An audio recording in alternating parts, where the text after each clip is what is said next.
So, welcome to our next episode on our Masterclass series on emerging tech. And as you know, we have been choosing the flavor of the season, AI.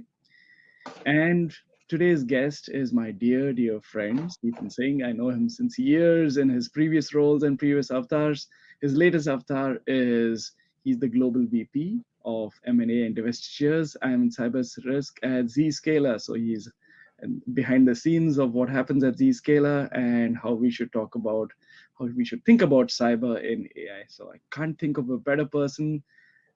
He's not going to admit he's a futurist. He's a futurist, in my opinion, to talk about what is AI ops and AI cyber. And Stephen, it's always a pleasure to talk to you, and now a pleasure to talk to you on this episode. Welcome. Prashant, thank you so much, and looking forward to our conversation today. And you brought up two great buzzwords of AI ops and AI security, and immediately everyone double clicks on all the features and functions of large language modules and prompt engineering and all the beauty behind and elegance behind it. I've been just sitting back and having discussions with clients around areas that really are meaningful to them. And during tough economic times, it's really around how do you help optimize and gain efficiency across enterprise organizations. I wanted to share a couple of storylines as to what we're hearing from our clients and where we believe AI, machine learning in addition, is going to help them make better, more informed decisions, which will accelerate automation and simplification for their outcomes of the business. Perfect, Stephen.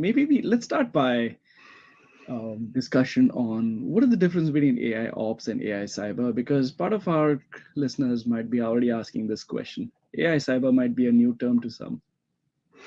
Yeah, there was an interesting study published, I think it was a few months ago, and it was talking about, IT operations. And once again, IT is a very simple place. It's plan, it's build, it's run.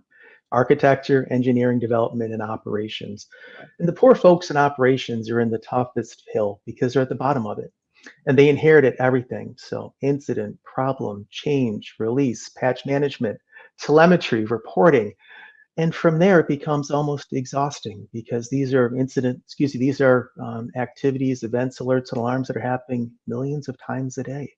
So when we think about AI operations, it's really about using the data, analyzing it to make better, more informed decisions so we can take the human capacity out of it and let these repetitive tasks work effectively.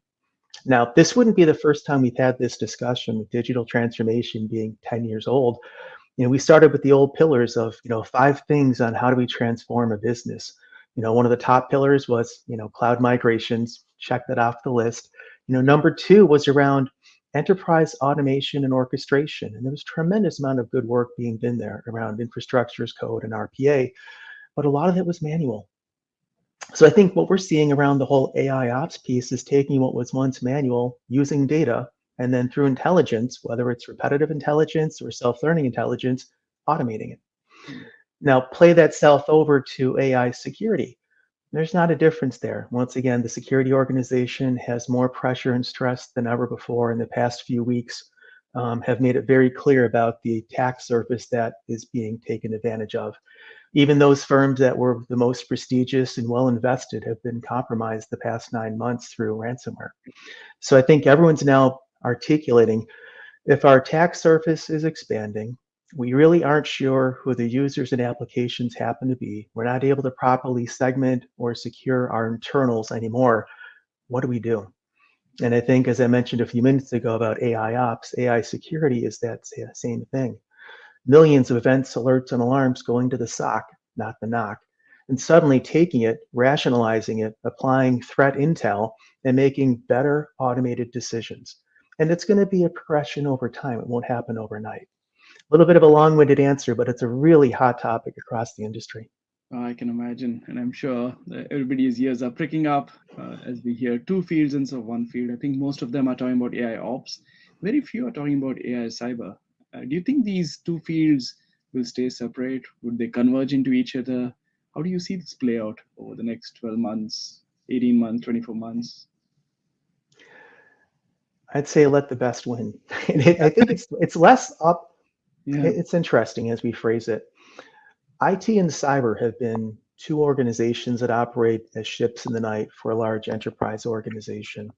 Fortunately, over the past 5 years, we've seen the convergence of IT security, cybersecurity, physical security, and customer security into forward-looking fusion centers by some of the largest financial firms. And from there, they're having a single source of data for internal and external information. So we saw that convergence, but it took quite some time. IT and cyber are getting along better together. You know what's driving a lot of that is that if you take a look at a SaaS platform, a hypercloud platform, even their favorite vendors, they've all cross-pollinated and commingled. So you're starting to see one vendor offering services for both IT, network compute, storage, apps, and also security. And we're seeing the exact same thing in the hyperscalers. And if you do a cloud deployment today, let's think about a full stack engineer. You know, they're doing front side, back side data, and also the virtualized infrastructure. Never once do they ever ask which hat they're wearing. Is it IT or is it cyber? So full stack engineering and SREs are the future of this industry. And notice once again, they really don't worry about which side of the fence they belong on. It just takes time. True. And some I was just talking to a client yesterday, and they were wondering where ServiceNow comes into their AI ops. Should they build something on ServiceNow? Um, should they build something next to ServiceNow? Should they think only problem incident change? Should they think release deploy config? They're hearing stories about how Gen AI can actually crawl through applications and application landscape and come up with configuration management, um, enough information to fill a CMDB. And somewhere everything is, the entire world seems to be stuck between an idea, hype, and what reality is. And Yeah. what you're seeing with any client discussions, Stephen. I know you're in you're in a few rooms which close doors. Anything to share? Yeah. So the answer to your question is yes, yes, and yes. Don't wait, go. You know, there's that metaphor of crawl, walk, run. Mm. And we're in that infantile stage where everyone is crawling right now. And once again, while prompt engineering has gotten all the publicity, forgive me, you know, the hardcore piece of creating, you know, event-driven automation through analytics is not easy. And whether it happens to be through an industry leader like ServiceNow or one of the many other ones, just go. I think the best metaphor I can share with you, you know, in the mid 2000s, running architecture for a large financial firm, I remember the operations team coming in one day and said, "Hey, we found this really great idea and we've been doing it at home. Do you think we can incorporate it into our IT roadmap?" And my first impression was, "You're nuts." And then after talking about it, looking at it, doing our homework, and realizing they're deploying it at home and then bringing it into the enterprise, I realized this is going to change the future of IT. Want to take a guess what it was? Mm. Hypervisors. Oh Whether my it's on the desktop or they were virtualizing their home servers.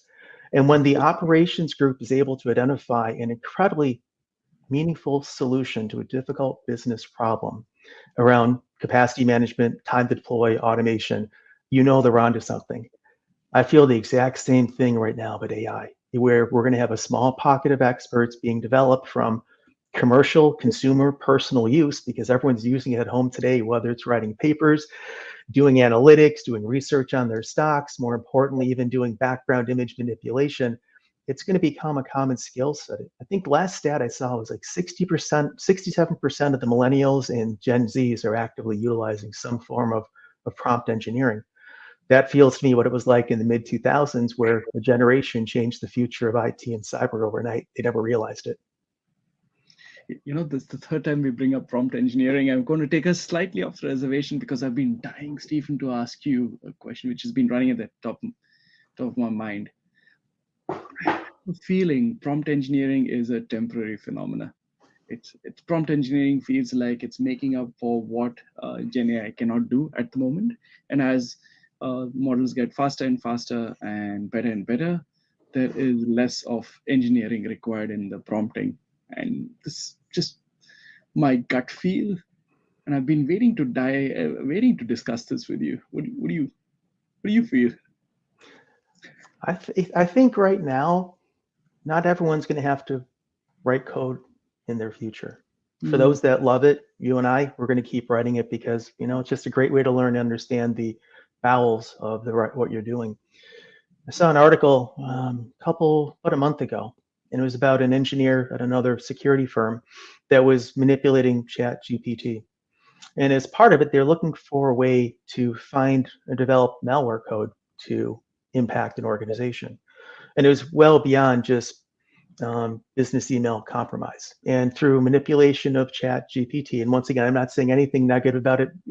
These are how some of the outcomes many people didn't realize, because I'm an optimist. There's so many good things from it, but some folks are using it to manipulate and sure. gain insight, and parsing the ability to do a malware on a customer. And from there, being able to take large amounts of information, break it apart, and then through stenography, incorporate that data into that payload and having it set out anonymously, or I should say obscured. Brilliant what they did, because obviously there's been some guardrails put into each one of the AI, platforms for prompt engineering to prevent this. But folks have found their way around it. So I think we're just at the tip of the spear. I did a presentation a couple of months, actually last year, and I had one of the GPT tools help me write it. And it was on, cyber risk and managing it within a world of, challenging insurance environments, and presented it at an insurance conference and went through it, and it was well received. And at the very end, my disclosure was, this is all written by ChatGPT. And that's really what I was trying to articulate, that, the threats, risks, vulnerabilities, and, claims and losses that are going to be eminent across this industry, less human and more automated. So it was a really rude awakening for me, because it went through with flying colors and the audience loved it. And then they realized, wow, we need to up our game. So going back to what you said, I think prompt engineering, I don't know if it's a career, but it's certainly going to be a core skill set. Sort of like, when we went to college, we spent all of our time on abstract algebra, linear algebra, calculus, statistics, and suddenly we get to work and we're using Excel.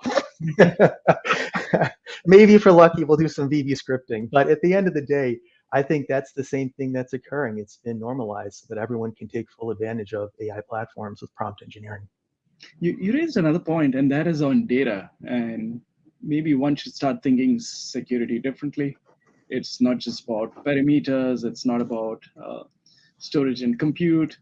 Uh, Maybe it's also about, and I think your example was one of our clients called something similar anti-poisoning. They were trying to figure out how they could prevent the models that they've either built or bought from getting anti-poisoned with bad data. So it feels like even the topic of security has gone beyond just normal things like perimeters and points of control. And have we Yeah. entered now where data needs to be secure, and is data now part of the new infrastructure? How are you guys seeing it? How's Stephen seeing it? How's Zscaler seeing it? Sure. I'm going to table that. I want to come back to it, because what's interesting is that it actually has been focused upon how clients are using their data. And whether it's around data optimization, data monetization, or more importantly, just taking large swaths of structured, unstructured information and making better decisions. So let me just give you a couple of case studies. And I shouldn't say case studies. These are examples and discussions we've been having with our clients as to the challenge they're faced with, and how can some of these large language models help them. And what's interesting, there isn't a sole solution today for them. Hmm. Was meeting with the head of real estate of a large company in the Americas. And one of the questions they happened to ask us, listen, we need some help right now. How do we do employee capacity planning and forecasting better? We just sent everyone home, work from anywhere. And now we're asking them to come back, which means return to office. A lot has changed during that time. In particular, we sold off our real estate and opened up agile offices all around the country and all around the world. How do we figure out where they are today, what they're doing, what they need, and then more importantly, how do we develop some models based upon their population and density going forward so we can better manage our real estate? Oh, by the way, our real estate impacts our customers because there's a trickle down effect on cost.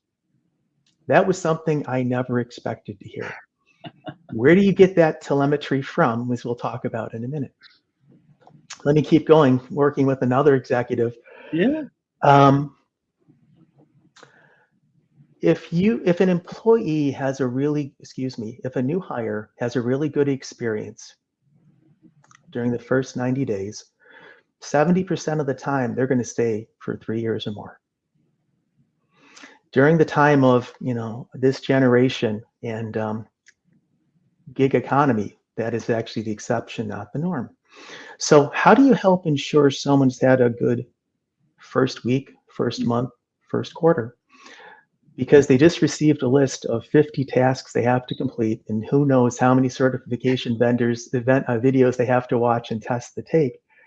And really what you want to know is that, wow, they have something to turn to, like a virtual assistant, because they're not always going to have a coach or mentor. When they came in that day at the office, they had a desk, they had a phone, they had an agile space, and someone waiting for them. They were then working from home, and all of that is gone on a Friday. And we don't know if they had a good experience or bad experience that day because their internet connection went down, their Wi-Fi link was spotty. Heck, maybe something was compromised at their home. But Wow. suddenly you start to piece this together about employee experience, because that's how you drive productivity. Those data sets are really hard to come by, but imagine what that would mean to a head of HR when you can start to predict and identify when someone's having a good day or bad day. How about behavioral analytics and anomaly detection? One of the things out there today, when do you know someone's not happy? Well, they're probably searching LinkedIn or Indeed.com or Simply Hired. Well, you can look for patterns and behaviors like that and preempt it, because once again, the cost of trying to hire and onboard is far greater than retaining top talent. So suddenly you start to realize, wow, that's a data set that a machine learning algorithm, or once again, a predictive algorithm in AI could really make a difference in a space that's way beyond IT and cyber. True, true. And I think you're making the point that it's not about cyber as a solution for a problem to solve, but you probably need to start thinking use case first. But do you see any clients make the first move on AI cyber, and what do they look for when they think about AI cyber? I was working with the CIO of a company stateside. We're at a conference together, and he has responsibility for a services organization. And when he started to realize employees were doing a large amount of work on Chat GPT, not just doing work, but actually uploading data from Mm, their own internal system, it raised enormous red flag. And as any good CISO would do, they stopped it by turning it off. So you mentioned a really good question about data sets being uploaded into these models. Let's not mm, forget, they're there for life. It's going to be the gift that keeps on giving, because you never quite know when that material is going to leak itself out into some report, academic study, or unfortunately, maybe someone doing malicious queries. yeah.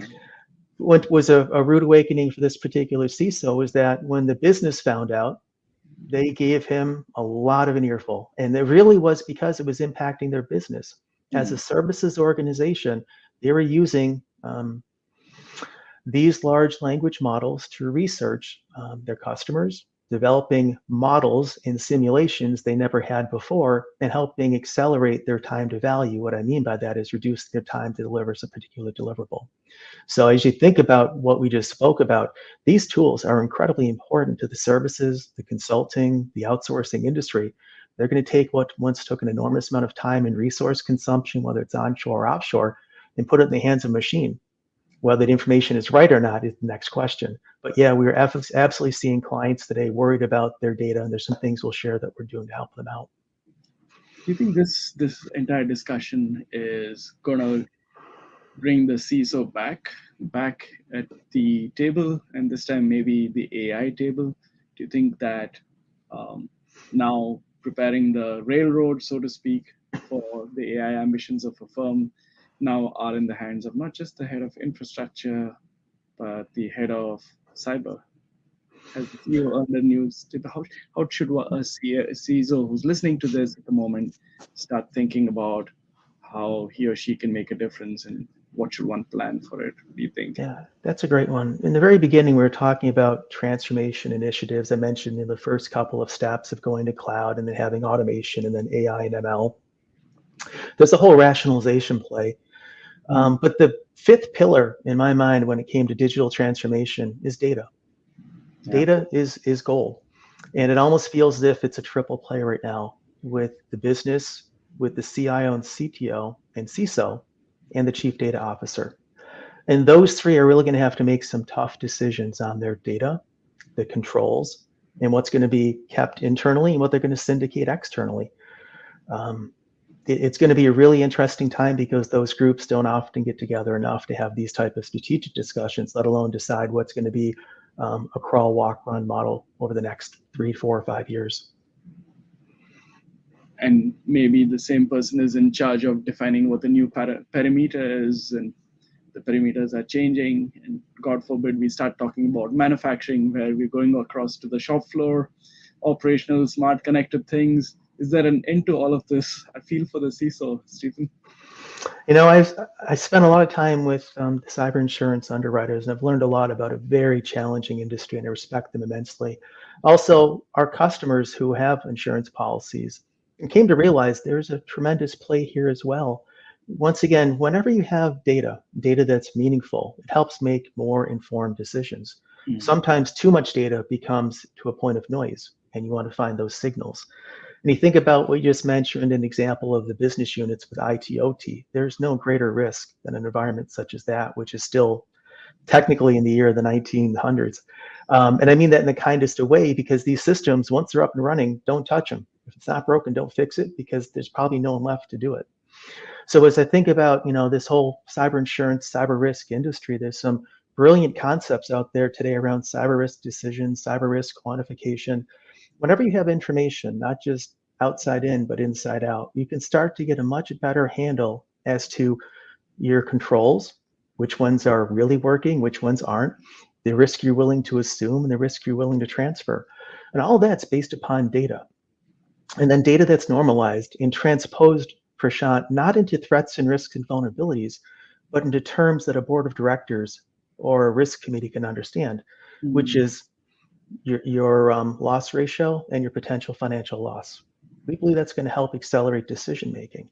Now, can you put simulations in there and provide some forward-looking predictive analytics? Absolutely. And that's what modeling is all about. Whether it's a Bayesian model, happens to be Monte Carlo simulation, or a FAIR framework. There's lots of options to choose. And I think we're going to start to see better decisions because it's data driven with some forward-looking predictive analytics behind it. And once again, if you think about how that would help one particular industry, it helps the customers even better because they're now negotiating on an apples to apples basis. So as we think about these stories of AI ops and cybersecurity with AI, it's brilliant how it's now spawning even conversations well beyond those organizations into the business units, into corporate functions we never expected.